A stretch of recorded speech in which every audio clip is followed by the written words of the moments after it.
आज हम आपको प्रेजेंट कंटिन्यूअस टेंस बताने जा रहे हैं। प्रेजेंट कंटिन्यूअस टेंस को हम प्रोग्रेसिव टेंस भी कहते हैं।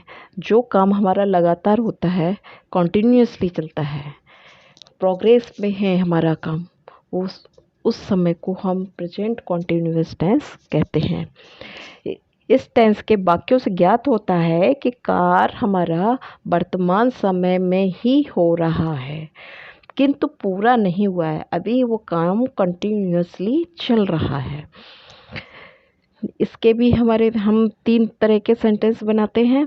हम प्रेजेंट इंडेफिनिट टेंस में भी बताया था कि 3 तरह के सेंटेंस बनाते हैं: simple sentence, negative sentence and interrogative sentence.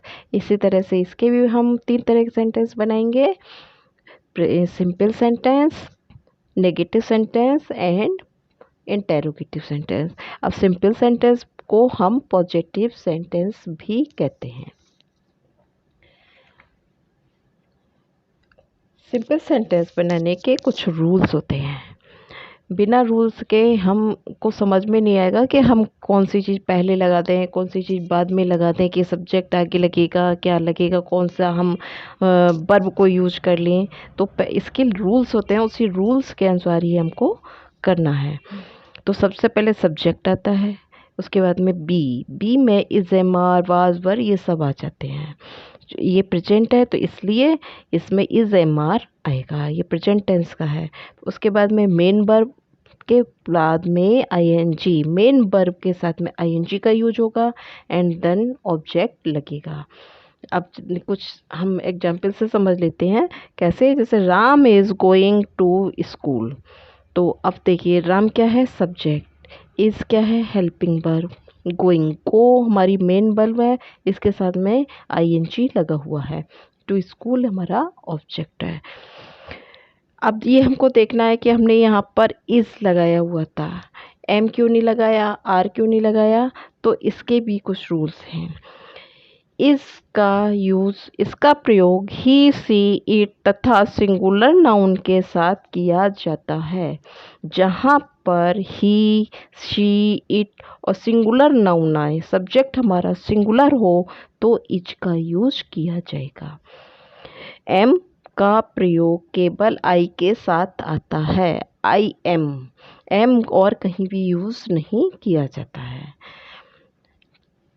इसके बाद आता है आर का प्रयोग यू, वी, दे तथा प्लूरल नाउन्स के साथ में किया जाता है। जब हमारा सब्जेक्ट प्लूरल होगा, वहाँ पर हमारा वर्ब आर आएगी। जैसे कि Rita is reading a book, अब हमारा सब्जेक्ट क्या है, रीता जो कि सिंगुलर है तो इज आया हुआ है, और मेन वर्ब है रीड के साथ में आईएनजी और देन सब्जेक्ट आया है। अब आया आई आया हुआ है तो एम आएगा, I am going to school, I के साथ एम आया है। गोइंग में गो हमारी मेन वर्ब है, उसके साथ में आईएनजी एंड देन ऑब्जेक्ट आया हुआ है। You are writing a letter, तो यू क्या है, यू प्लूरल है, उसके साथ में आर का यूज किया जाएगा। You are writing a letter, right हमारी मेन वर्ब है, उसके साथ में आईएनजी देन ऑब्जेक्ट आएगा। इस तरह से आप देखिए कि कहाँ पर हमारा इज, एम, आर का यूज किया जाता है। सिंगुलर होता है तो हमारा सब्जेक्ट सिंगुलर होता है तो इज का, और आई के साथ में एम यूज होगा, और जहाँ सब्जेक्ट मेरा प्लूरल होता है वहाँ पर हम आर का यूज करते हैं। इस तरह से हमारे पॉजिटिव सेंटेंस हम अपने बनाते हैं। अब आता है उसके बाद में नेगेटिव सेंटेंस। नेगेटिव सेंटेंस के लिए के भी कुछ रूल्स होते हैं। सबसे पहले आएगा सब्जेक्ट, उसके बाद में इज, एम, आर, फिर नॉट, क्योंकि नेगेटिव सेंटेंस है तो नॉट तो लगाना ही है, नॉट से ही पता चलता है कि हमारा नेगेटिव सेंटेंस है। उसके बाद में main verb plus ING and then object आएगा। तो जैसे कि अब Ram is not calling me, Ram subject है, राम सिंगुलर है तो इसलिए इज का यूज हुआ है। इसके बाद में नॉट आएगा, फिर वर्ब की फर्स्ट फॉर्म कॉल के साथ में आईएनजी एंड देन ऑब्जेक्ट आया है। I am not suffering from fever, तो आई के साथ में एम आया है, एम के बाद में नॉट आएगा, उसके बाद में मेन वर्ब सफ़र के साथ में हमारे आईएनजी आया, सफरिंग, देन हमारा ऑब्जेक्ट आया। You are not helping us, you plural है, सब्जेक्ट हमारा प्लूरल है, तो वर्ब हमारी आर आएगी। आर के फिर हमारा not verb, main verb help है के साथ में आईएनजी, देन ऑब्जेक्ट आएगा। इस तरह से हमारा नेगेटिव सेंटेंस हम बना लेंगे। इसके बाद में हमारा आता है इंटेरोगेटिव सेंटेंस। इंटेरोगेटिव सेंटेंस बनाने के लिए हमने आपको जब इंडेफिनिट टेंस बताया था तब भी बताया था कि 2 टाइप्स के होते हैं, फर्स्ट टाइप के एंड सेकंड टाइप के। फर्स्ट टाइप के कौन से होते हैं? वे वाक्य जिनमें क्या शब्द वाक्य के आरंभ में आता है। अगर सेंटेंस में क्या शब्द स्टार्ट में ही आ जाए, आरंभ में ही आता है, तो सब्जेक्ट के अनुसार वर्ब में इज एम आर से पहले लगाते हैं। जैसे वर्ब को क्या लगाएंगे हम? सबसे पहले लगा देंगे इज एम आर। अगर हमारा क्या पहले आ जाए, जैसे क्या तुम अलीगढ़ जा रहे हो, तो इज एम आर पहले लग जाएगा, then subject, then main verb, उसके बाद मेन वर्ब में ING, then object and question mark. Question mark तो इंटेरोगेटिव की पहचान ही क्वेश्चन मार्क होती है, उसी से पता चलता है कि हमारे इंटेरोगेटिव सेंटेंस है। देखिए जैसे कि क्या तुम अलीगढ़ जा रहे हो, तो क्या तुम, अब सब्जेक्ट के अनुसार वर्ब ही, सब्जेक्ट है तुम का होगा यू, यू का के साथ में हमेशा आर आएगा क्योंकि यू प्लूरल होता है। तो you are going to Aligarh, अब गो हमारी मेन वर्ब है, उसके साथ में आईएनजी, देन ऑब्जेक्ट आएगा।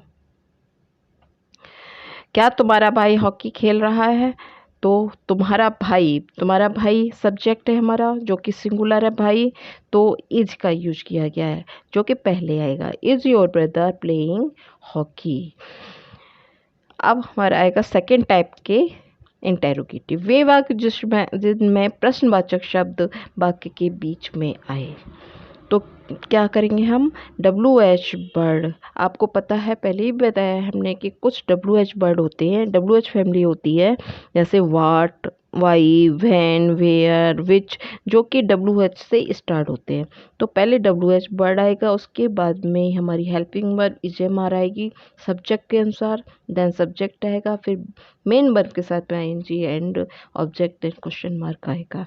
जैसे कि वह कहाँ जा रहा है, तो यहाँ पर हमारे देखिए प्रश्नवाचक शब्द बीच में आया हुआ है, वह कहाँ जा रहा है, तो वह कहाँ के लिए आएगा? वेयर, और सब्जेक्ट है वह के लिए क्या आएगा? ही, तो ही सिंगुलर है तो हमारा आएगा is, where is he going, तो एंड क्वेश्चन मार्क। तुम क्या कर रहे हो, क्या के लिए आएगा? व्हाट, तुम के लिए आएगा यू के साथ यू प्लूरल होता है तो आएगा are, what are you doing. Do हमारी मेन वर्ब है,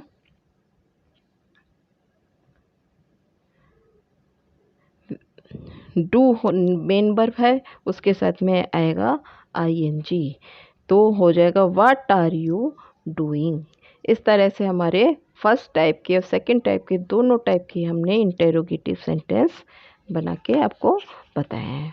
आप इसके बाद में एक तरह का सेंटेंस और होता है जो कि होता है इंटेरोगेटिव प्लस नेगेटिव सेंटेंस। क्या माताजी कहानियाँ नहीं सुना रही हैं, यहाँ पर इंटेरोगेटिव भी है नेगेटिव भी है, तो इसमें खास कोई चेंज नहीं होता है, बस नॉट का यूज और हो जाता है, लेकिन इंटेरोगेटिव सेंटेंस की तरह ही बनता है। Is mother not telling stories, जब प्राची घंटी क्यों नहीं बजा रहा है, ये हमारा फर्स्ट टाइप का इंटेरोगेटिव है क्योंकि क्या कोई प्रश्नवाचक शब्द पहले आ रहा है और इसमें हमारा प्रश्नवाचक शब्द बीच में आ रहा है, तो ये सेकंड टाइप का है, ये WH वर्ड यूज होगा। तो क्यों के लिए क्या आएगा? Why is the peon not ringing the bell, why आया, द प्यून सिंगुलर है उसके लिए इज आया, then not and main verb ring का फर्स्ट फॉर्म में एंड आईएनजी और देन ऑब्जेक्ट आया। इस तरह से हमारे प्रेजेंट कॉन्टिन्यूअस टेंस का सारा इंटेरोगेटिव, सिंपल, नेगेटिव, इंटेरोगेटिव, इस तरह के तीनों तरह के हम सेंटेंस बना लेते हैं।